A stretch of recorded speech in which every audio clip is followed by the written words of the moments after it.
سلام هي حتى مطلع الفجر.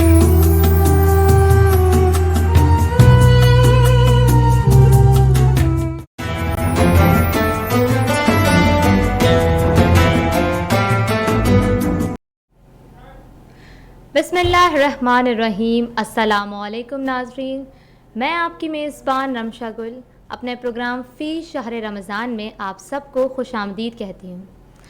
ناظرین، جیسا کہ آپ جانتے ہیں کہ میں اپنے پروگرام میں آپ کو رمضان المبارک میں رونما ہونے والے تاریخ اسلام کے کچھ اہم واقعات سے آگاہ کرتی ہوں، اور آج ہم جانیں گے 29 رمضان المبارک کے کچھ اہم اور تاریخی واقعات. 29 رمضان المبارک سن 648 ہجری کو عظیم عالم دین، محدث اور ادیب علامہ حلی، جو جمال الدین کے نام سے معروف تھے، پیدا ہوئے. ابتدا میں انہوں نے اپنے والد کے پاس ہی رائج علوم سیکھے اور اس کے بعد فقہ، اصول فقہ اور حدیث جیسے علوم میں اعلیٰ علمی درجے پر فائز ہوئے. علامہ حلی زہد و تقویٰ کے لحاظ سے بہت مشہور تھے.